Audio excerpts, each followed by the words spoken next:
RG Kar medical college में हुई हैवानियत के बाद ममता सरकार की कार्यप्रणाली को लेकर सुप्रीम कोर्ट सख्त है। सुप्रीम कोर्ट ने एफआईआर से लेकर पूर्व प्रिंसिपल संदीप घोष को दूसरे कॉलेज में नियुक्त किए जाने को लेकर अपनी नाराजगी जताई है। साथ ही सीबीआई और बंगाल सरकार से जांच रिपोर्ट सौंपने को कहा है। रिपोर्ट देखिए।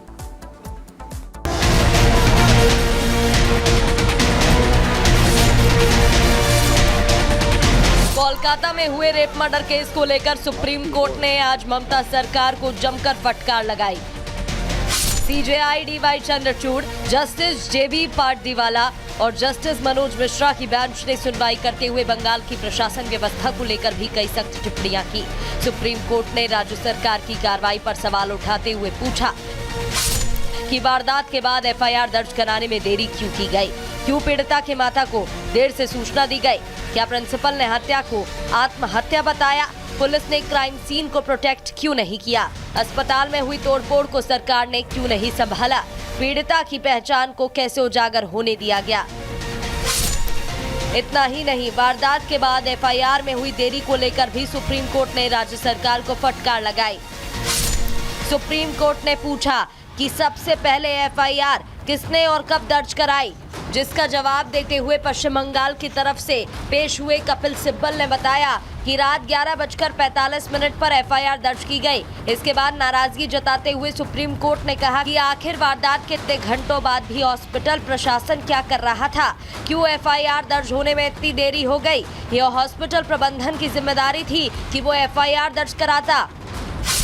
आरजीकर मेडिकल कॉलेज के पूर्व प्रिंसिपल संदीप घोष को लेकर भी सुप्रीम कोर्ट ने ममता सरकार पर सवाल उठाया और पूछा कि राज्य सरकार ने अब तक प्रिंसिपल संदीप घोष पर कार्रवाई की है। जब प्रिंसिपल खुद इस मामले में संदिग्ध है तो कैसे उसको तुरंत दूसरे कॉलेज का प्रिंसिपल नियुक्त किया गया? इतना ही नहीं, जिस जगह वारदात को अंजाम दिया गया वहां रेनोवेशन का काम कैसे किया जा रहा था? कैसे हजारों लोगों की भीड़ को मेडिकल कॉलेज के अंदर आने दिया गया? इतना ही नहीं, सुप्रीम कोर्ट ने सख्ती दिखाते हुए एक 8 सदस्यीय नेशनल टास्क फोर्स का गठन किया है, जो मामले की जांच करके 3 हफ्ते में अंतरिम रिपोर्ट और 2 महीने में फाइनल रिपोर्ट सौंपेगी। इसके साथ ही सुप्रीम कोर्ट ने सीबीआई से 2 दिन के अंदर जांच की स्टेटस रिपोर्ट मांगी और बंगाल सरकार से अस्पताल में हुए हंगामे की जांच रिपोर्ट मांगकर 22 अगस्त को अगली सुनवाई का आदेश दे दिया। Bureau report, Republic Bharat. तो देखिए, सुप्रीम फटकार के बाद अब इंसाफ का इंतजार है। अब आपको बताएंगे सर्वोच्च अदालत में आज क्या कुछ हुआ। देखिए, सुप्रीम कोर्ट की तरफ से बंगाल सरकार यानी कि ममता सरकार को फटकार लगाई गई है। एफआईआर दर्ज करने में आखिर देरी क्यों हुई, सबसे पहला ये सवाल पूछा गया। फिर हॉस्पिटल प्रशासन क्या कर रहा था, आखिर क्यों नहीं जल्दबाजी दिखाई? परिवार को देरी से जानकारी क्यों दी गई, उनको इतना लंबा इंतजार क्यों करवाया गया? क्राइम सीन सुरक्षित क्यों नहीं किया गया, उस एरिया को सील क्यों नहीं किया गया? उसके बाद कोर्ट कहता है कि हजारों की भीड़ अंदर कैसे आई, कैसे यहां पर हमला होता है अस्पताल के भीतर। 8 सदस्यीय टास्क फोर्स बनाने के निर्देश जारी किए सर्वोच्च अदालत ने। सुप्रीम कोर्ट ने सीबीआई ने जांच की स्टेटस रिपोर्ट मांगी है। 3 हफ्ते का समय दिया गया है। जब सीबीआई की जो स्टेटस रिपोर्ट है डायरेक्टली सुप्रीम कोर्ट के पास जाएगी। सुप्रीम कोर्ट ने गुरुवार तक स्टेटस रिपोर्ट मांगी है और कहा कि इसमें देरी नहीं होनी चाहिए, निष्पक्ष तरीके से रिपोर्ट आए। केस हाईकोर्ट के लिए नहीं छोड़ेंगे, यह भी सुप्रीम कोर्ट ने कहा है, क्योंकि इस मामले में आपको बता दें सर्वोच्च अदालत ने स्वतः संज्ञान लिया था, जिसकी आज सुनवाई हुई थी। पश्चिम बंगाल में कानून व्यवस्था ध्वस्त है, यह भी कहा है सुप्रीम कोर्ट ने। पश्चिम बंगाल के डीजीपी को बदला जाए। आप देखिए किस तरीके से सख्ती से सिलसिलेवार तरीके से निर्देश जारी हुए हैं, फटकार लगाई गई है और राज्य की सरकार पर ही सवाल खड़े हुए हैं। कोलकाता पुलिस को भी कटघरे में खड़ा किया गया सर्वोच्च अदालत की आज की सुनवाई में। इसी बीच अगली खबर आपको सलोनी बताएंगी। तो सुप्रीम कोर्ट में क्या हुआ ये हमने आपको जानकारी दे दी, लेकिन अब जो पूरा मामला सामने आया उसको लेकर अभी तक इंडी गठबंधन की तरफ से, विपक्ष की तरफ से एक शब्द भी नहीं कहा गया है और इसको लेकर भारतीय जनता पार्टी ने प्रश्न खड़े किए हैं। घटना को किस प्रकार से 5 प्रकारों से नष्ट करने का या पार्श्व में डालने का प्रयास किया गया। पहला विषय घटना, फिर घटना का संवेदनहीन बचाव, उसके बाद जिस निर्ममता के साथ सबूतों का नष्ट होना, उसके बाद उपद्रवियों के द्वारा वहां आतंक और उसके बाद बयान की धमकी। और आज एक बात और स्पष्ट हो गई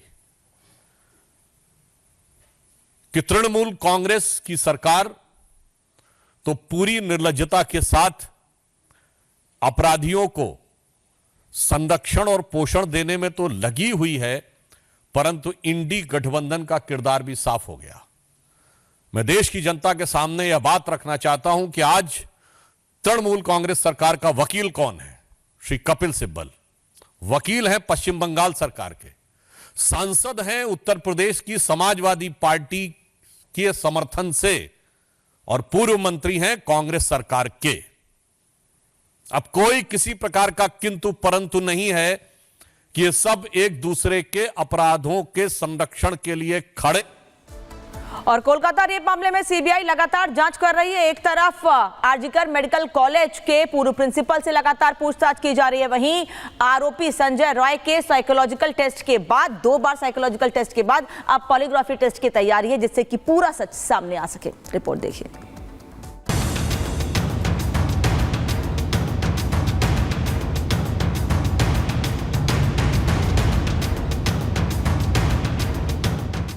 कोलकाता रेप मर्डर केस में पूर्व प्रिंसिपल संदीप घोष और आरोपी संजय रॉय पर सीबीआई का शिकंजा कसता जा रहा है।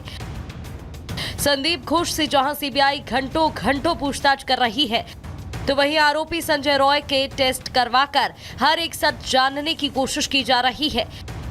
हर एक छोटी से छोटी चीज की तलाश हो रही है। सबूतों को सुरक्षित रखने के लिए वारदात वाली जगह की 3D मैपिंग कराई गई। तो वहीं तमाम रिपोर्ट से जो सामने आ रहा है, उससे दरिंदे संजय की हैवानियत से पर्दा उठता जा रहा है।